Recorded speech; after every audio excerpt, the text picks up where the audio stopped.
Bonjour, je suis Valérie Susanna, docteur en sciences du langage. Je suis responsable de la formation initiale et continue chez Motec. Je suis également rédactrice et dans cette vidéo, je vais vous présenter les 5 erreurs à ne pas commettre lorsqu'on rédige un procès-verbal de comité d'entreprise. Alors tout d'abord, pourquoi faut-il rédiger un procès-verbal? En fait, tout simplement parce qu'il existe une très grande différence entre l'oral et l'écrit. On ne s'en rend pas toujours compte quand on est en réunion. Dans la langue française, l'oral et l'écrit sont 2 modes assez différents.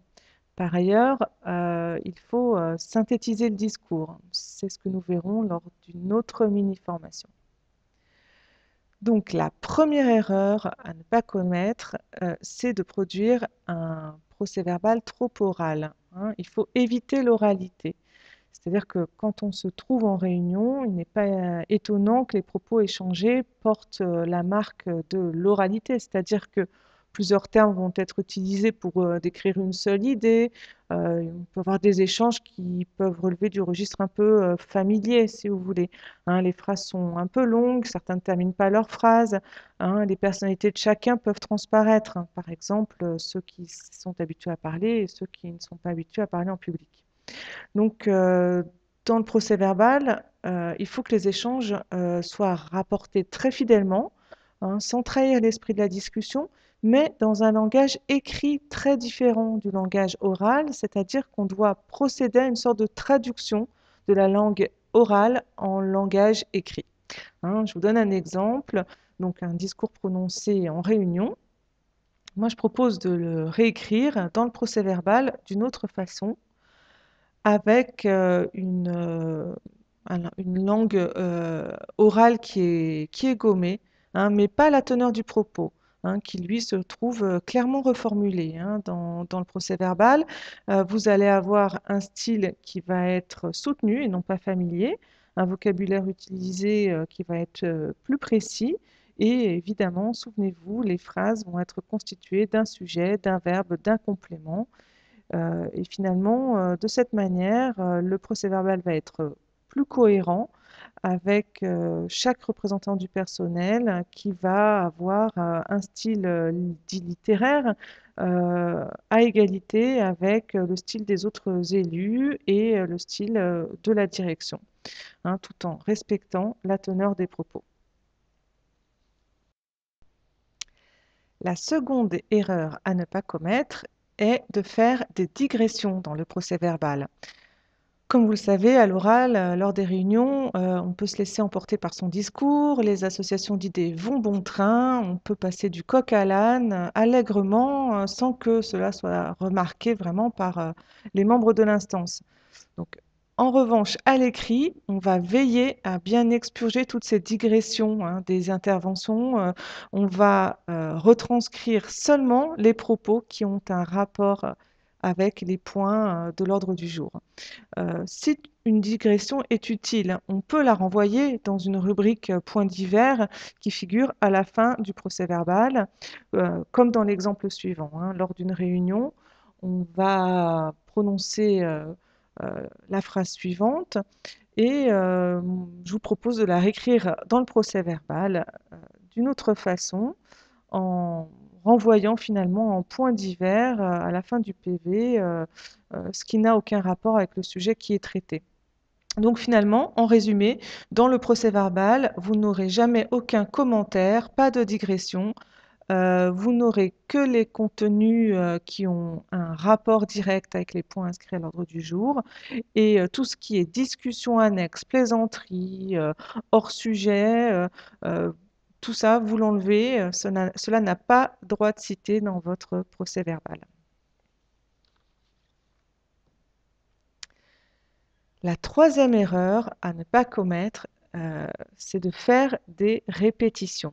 Alors évidemment, à l'oral, comme chacun sait, on peut répéter à plusieurs reprises la même phrase, le même propos, en faisant varier les intonations, les manières de s'exprimer, en faisant des signes, des gestes, bref, en essayant de capter, par exemple, l'attention de l'auditoire, en montrant ainsi que ce que l'on dit est important. Mais évidemment, à l'écrit, ce moyen rhétorique n'est pas du tout nécessaire, hein.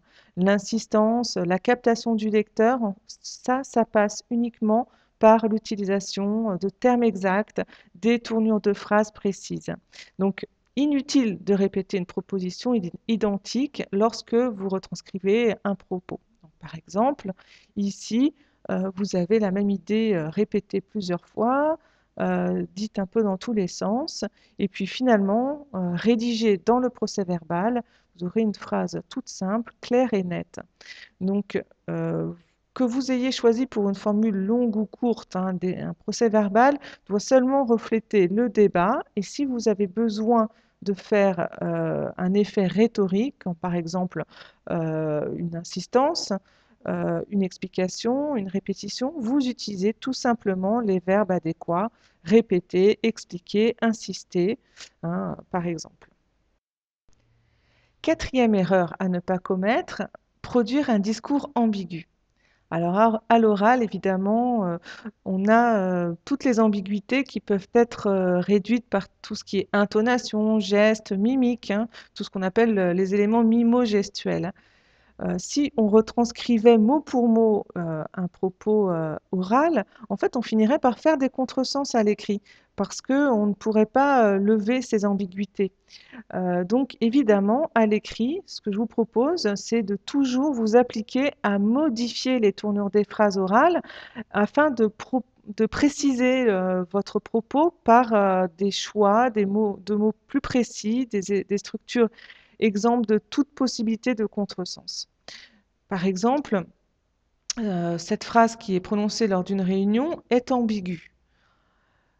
Pour l'écrire de façon non ambiguë, claire et précise dans le procès-verbal, il faut la modifier complètement.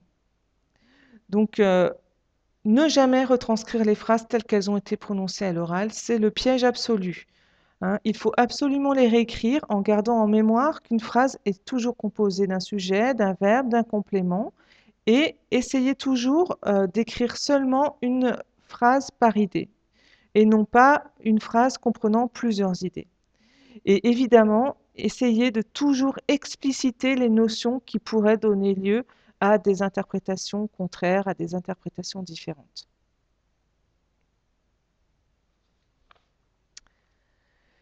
Cinquième erreur à ne pas commettre. Il ne faut pas toujours mélanger dans un écrit la forme indirecte et la forme directe. Vous pouvez rédiger un procès-verbal de deux façons différentes. Au style direct, hein, le style direct, c'est le style qui implique celui qui prend la parole, comme au théâtre, si vous voulez, avec l'emploi des pronoms personnels je, tu, il, nous, vous, il. La deuxième façon de procéder, c'est de choisir le style indirect. Cette fois, vous travaillez à la troisième personne du singulier, il, et vous utilisez des verbes introducteurs, hein, qui sont toujours dans la première partie de la phrase, qui sont les synonymes de dire. Il dit, il déclare, il répond, affirme, demande, répète, indique, etc., etc. Donc, pour une phrase donnée, prononcée lors d'une réunion, vous pouvez choisir entre le style direct et le style indirect. Dans le style direct, vous voyez que vous utilisez le pronom personnel je, qui implique celui qui prend la parole. Et au style indirect, vous avez une sorte de récit qui se forme avec une phrase à la troisième personne du singulier. Donc finalement, quand on retranscrit un débat au style direct, on a un écrit qui s'apparente davantage à une sorte de théâtre, qui s'apparente au procès-verbal qui est davantage juridique, avec une impression que les propos ont réellement été prononcés tels quels à l'oral. Et finalement, les intervenants sont comme des acteurs du débat pendant la réunion. Au style indirect, on a un petit peu plus de distance, un peu plus de travail de réécriture. Les informations sont peut-être davantage résumées au style indirect et ça implique une petite distance entre la parole vivante et le texte écrit. Donc finalement, on pourrait dire pour résumer, qu'au style direct, on privilégie peut-être un petit peu davantage la coloration vivante des débats, alors qu'au style indirect, on instaure un certain formalisme. Hein. Le style direct va mettre en valeur la diversité des langages des intervenants et le style indirect va davantage niveler les niveaux de langage. Donc vous pourrez, la personne qui va écrire le procès-verbal peut choisir entre ces deux styles de retranscription en fonction finalement de l'image qu'il veut donner du débat, du comité d'entreprise et des membres qui composent cette instance. Voilà, cette mini-formation sur le sujet des 5 erreurs à ne pas commettre quand on rédige un procès-verbal de comité d'entreprise est à présent terminée. Dans cette vidéo, je vous ai présenté ces 5 erreurs qui sont, je vous le rappelle, un procès-verbal trop oral, un procès-verbal avec trop de digression, un procès-verbal avec trop de répétitions, un procès-verbal avec un discours ambigu, et finalement un procès-verbal qui mélange la forme indirecte et la forme directe. Je vous remercie pour votre participation à cette mini-formation. Nathalie Attia et moi-même vous disons à bientôt pour une nouvelle formation organisée par la société Motec, spécialisée dans la rédaction de procès-verbaux.